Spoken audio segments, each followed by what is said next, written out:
Hi, everyone. Judge Andrew Napolitano here for Judging Freedom. Today is Tuesday, September 2nd, 2025.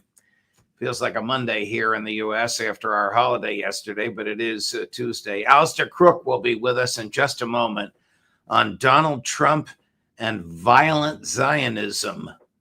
But first, this. We all know how devastating war is. Lives lost, communities destroyed. But war can also threaten your financial freedom. That's where America's heading, our growing involvement in global conflicts. It means more spending, more debt, and a weaker dollar. That's a direct hit to your wallet. So here are three things to keep your eyes on: exploding debt, declining dollar, rising prices of gold and silver. These things are already happening. Goldman Sachs predicts gold could hit $4,500 an ounce by 2026. Why? Because central banks and smart investors are buying gold hand over fist. They know what's coming and they're hedging against it. Currency collapse, inflation, and market volatility. Gold has been a trusted store of value for thousands of years, and today we need that protection more than ever. Call Lear Capital now at 800-511-4620 or visit LearJudgeNap.com. No one is going to protect your wealth for you. You need to do it yourself, and now is the time. Alastair Crooke, welcome here, my dear friend. Thank you for accommodating my schedule. Before we get to President Trump and his support for violent Zionism, one or two questions about Ukraine.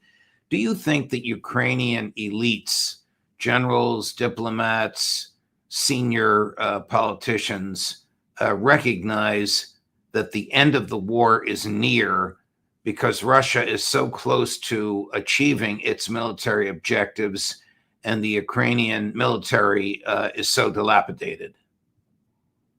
Yes, I think broadly, because it's obvious. It's unmistakable, and I think they do see that.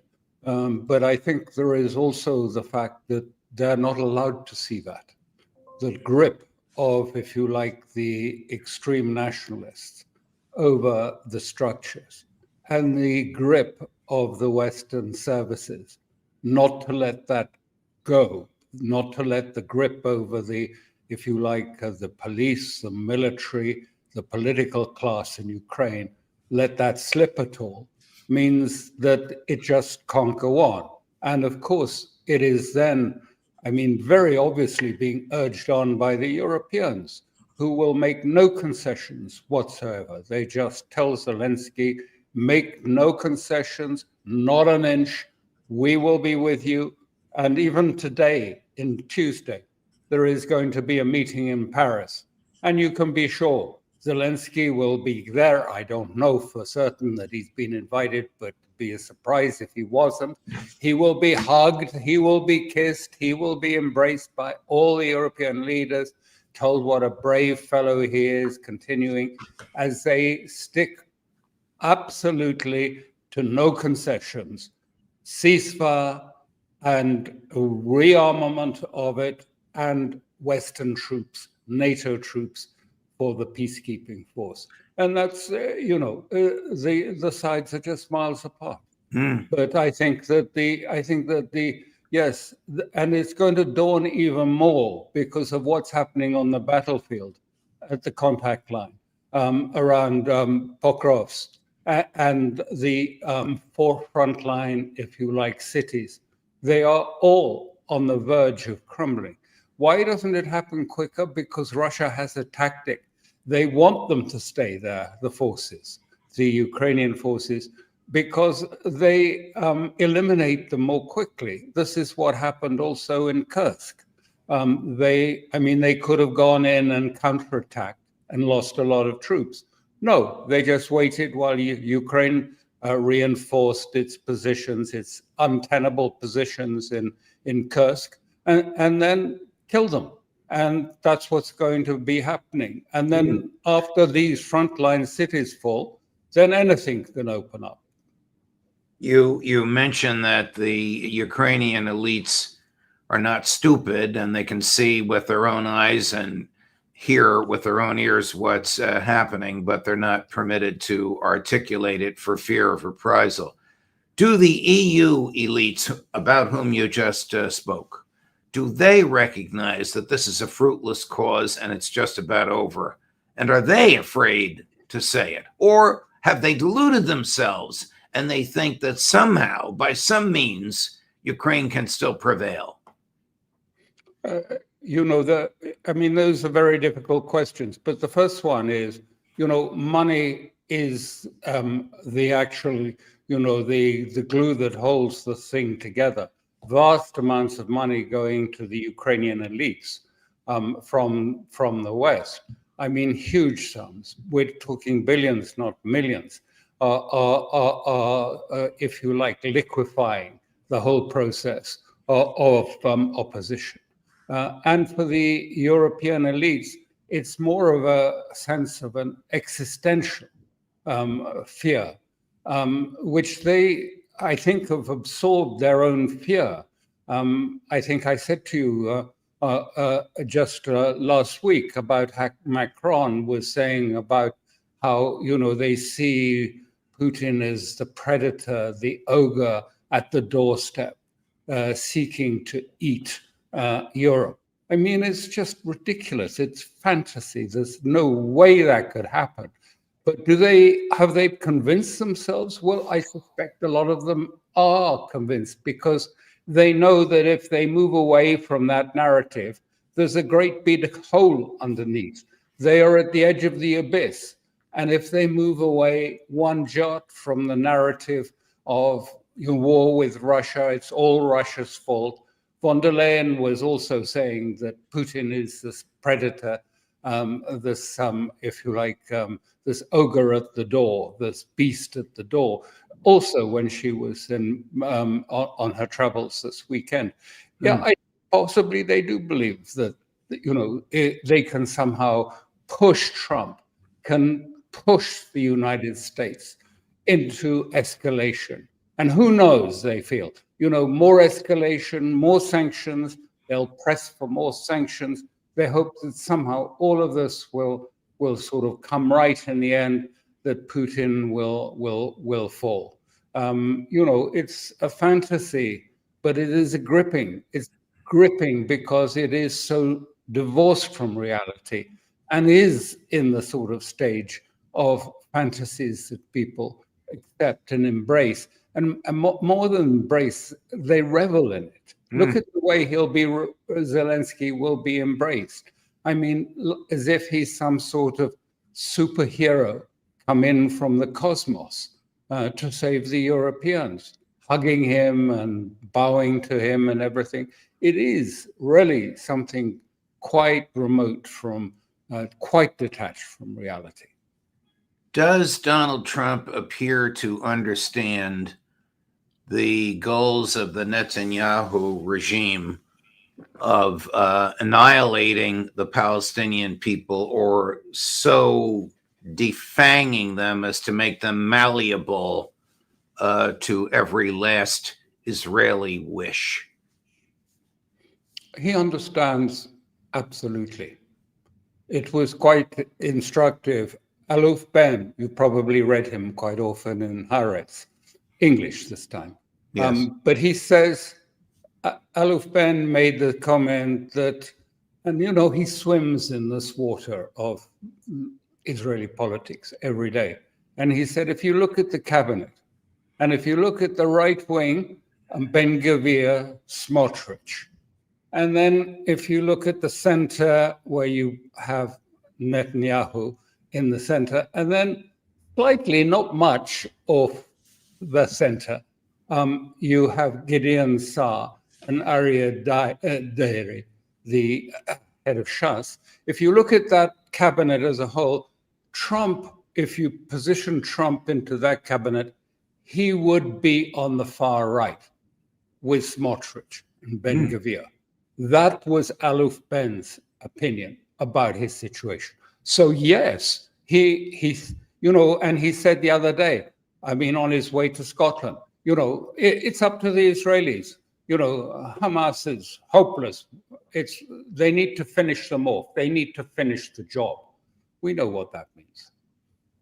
The IDF leadership and the Mossad and Shin Bet leadership keep telling Netanyahu it's a grave mistake to send the IDF in to obliterate Gaza City, that it will be a disaster.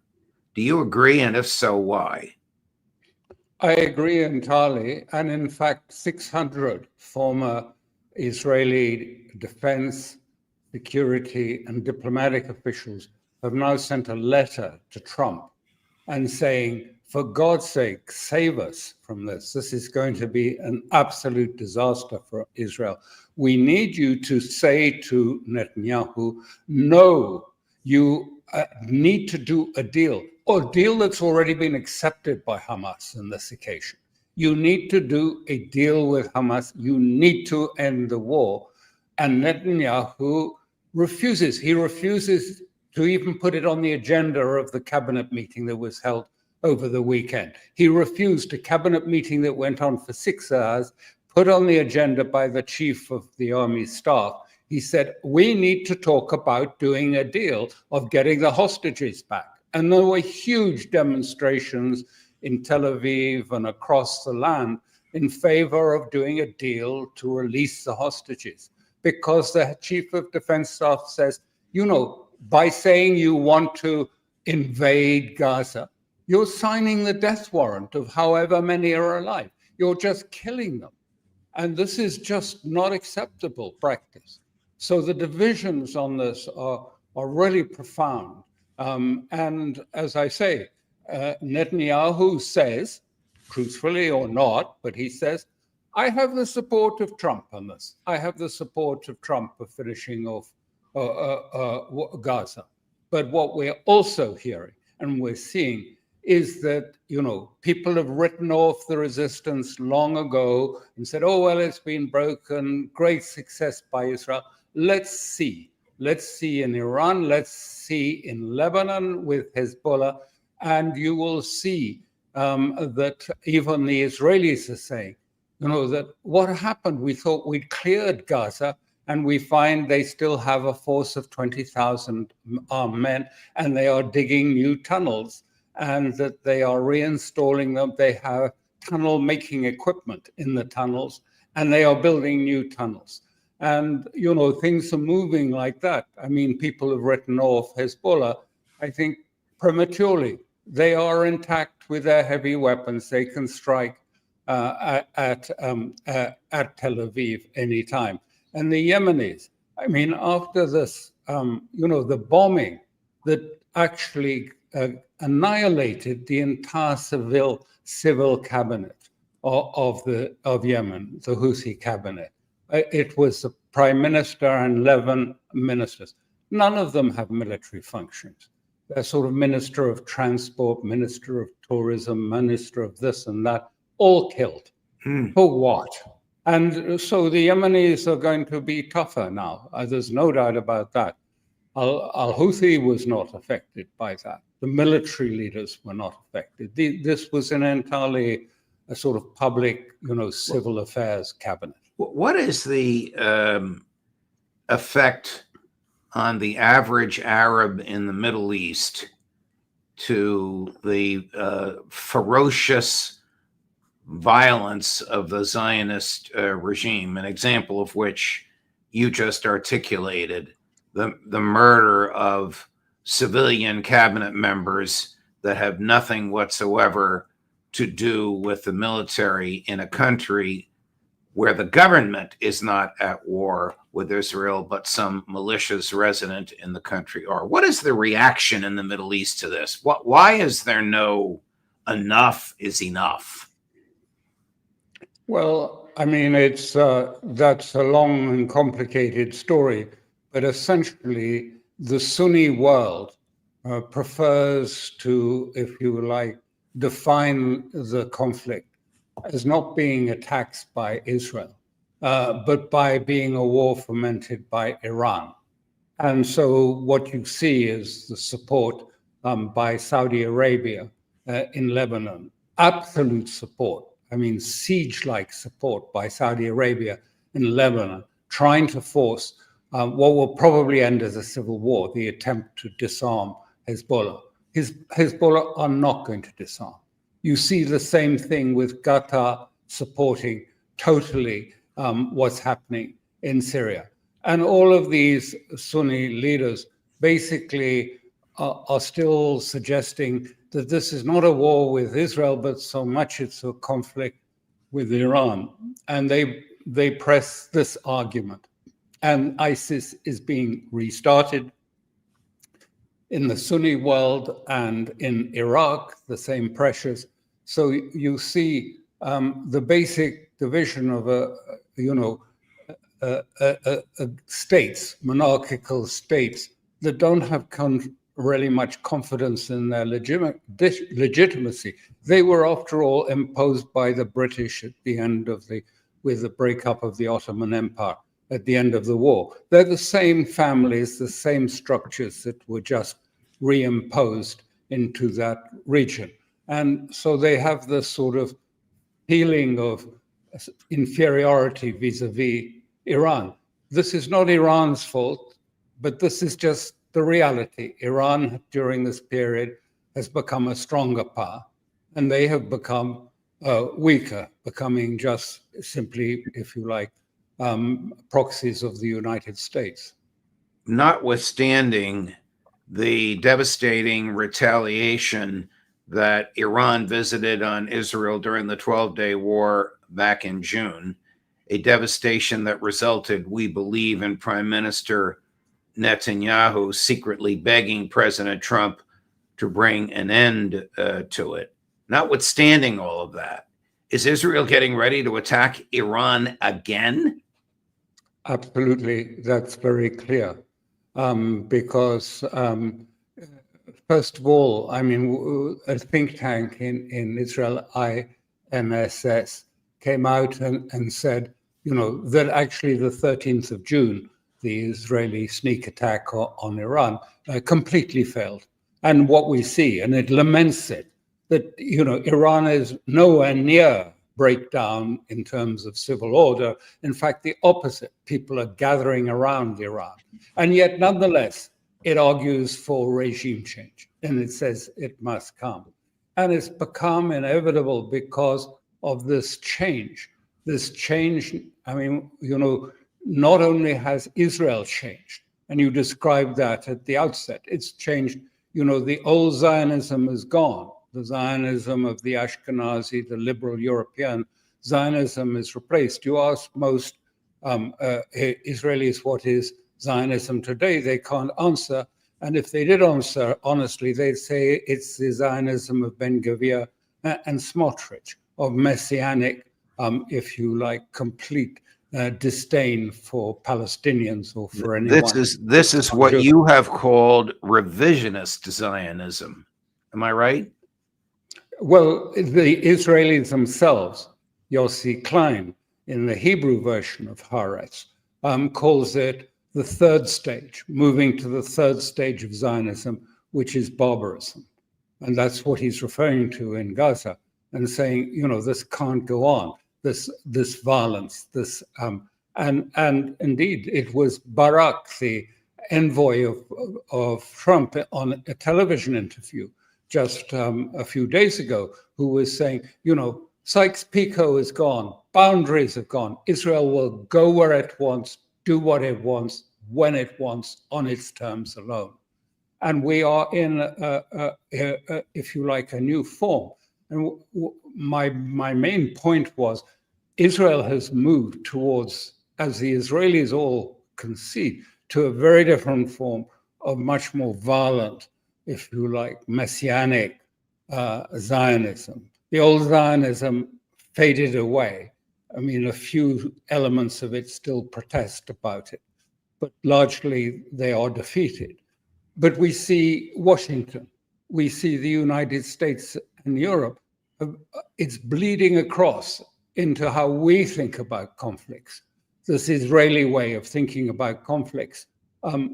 We see this in the sense that it's now normalized to advocate for decapitation, for assassinations, for targeted assassinations. We see this Westerners sort of saying, what, did you hear a single protest from anyone or even an Arab state at the extermination of the entire cabinet in the last few days in Yemen? Nothing, not a word has come out because it's now normalized.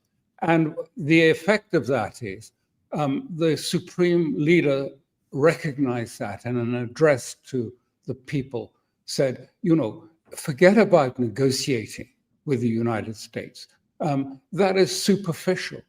Do you not understand that the United States wants to make us totally compliant, dependent, that they want to crush us and make us obedient? And we will never do that. Iran is different. It will never accept that.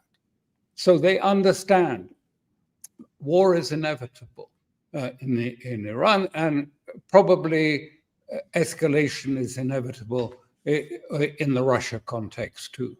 I think one of the most important things that came out, by the way, from this meeting in China, the SCO, the Shanghai Coordination Organization meeting in Tianjin, was first of all a signed statement by the three powers, the foreign secretaries of Russia, China, and Iran, saying that snapback sanctions is illegal, inappropriate, and outside of the, if you like, the context of the JCPOA. The Euro 3 are acting both illegally and against procedures of the EU. And they sent this letter to the Secretary General, not that he'll do much about it, but they've sent this letter saying they are completely opposed to this United States action of encouraging the E3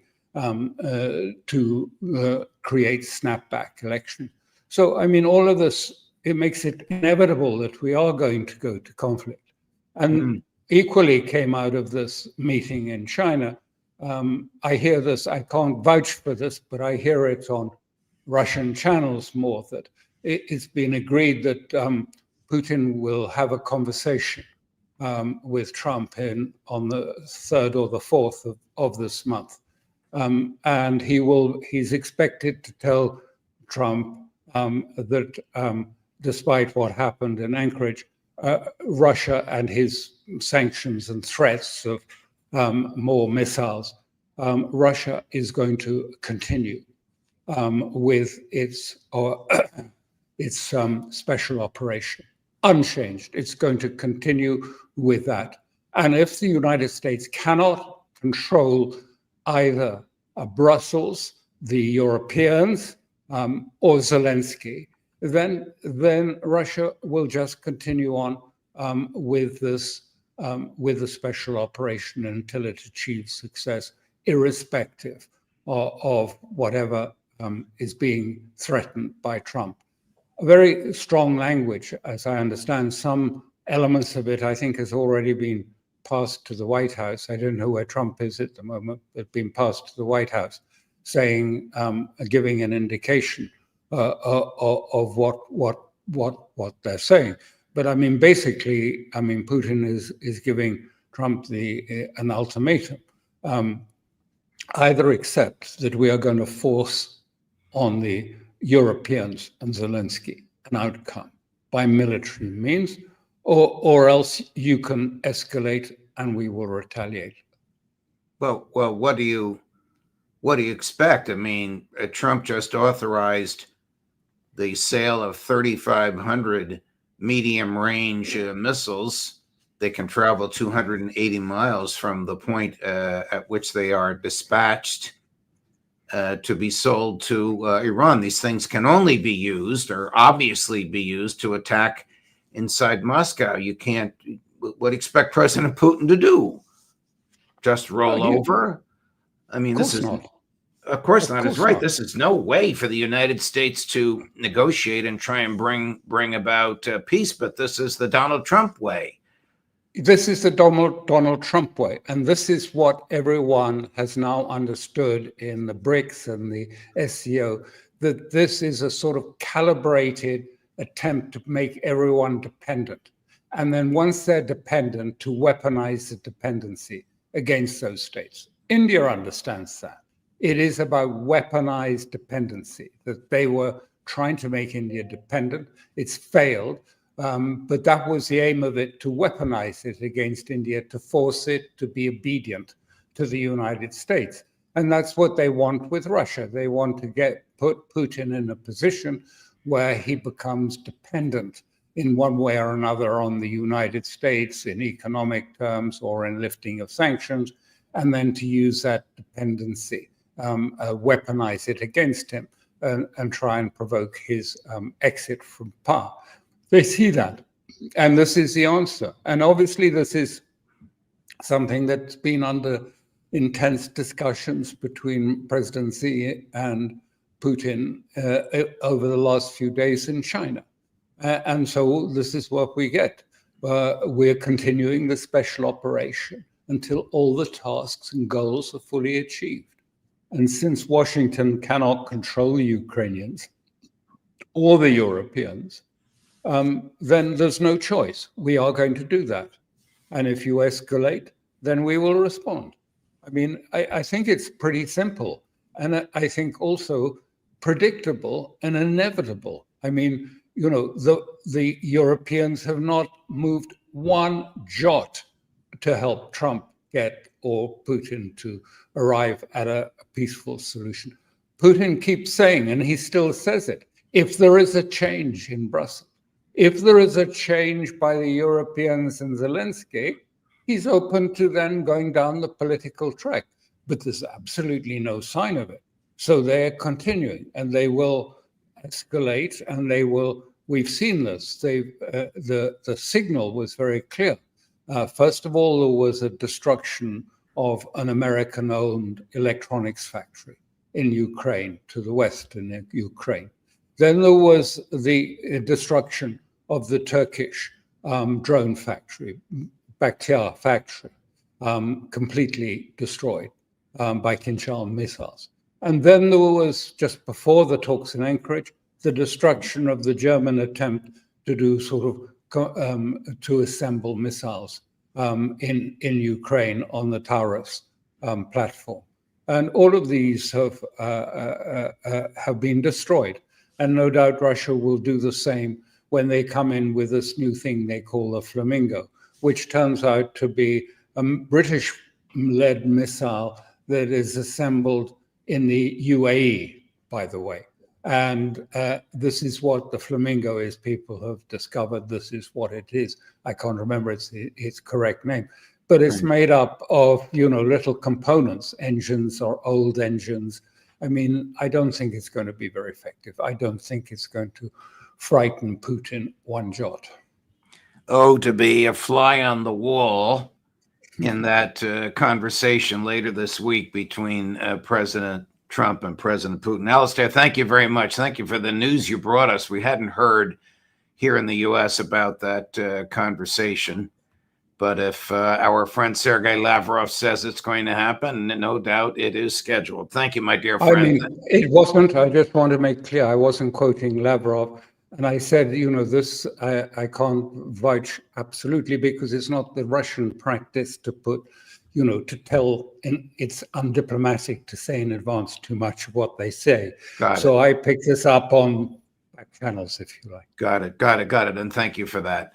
Thank you, Alastair, as always, and thank you for accommodating my schedule today on Tuesday. We look forward to seeing you next week, my dear friend. Thank you very much. Of course. All the best.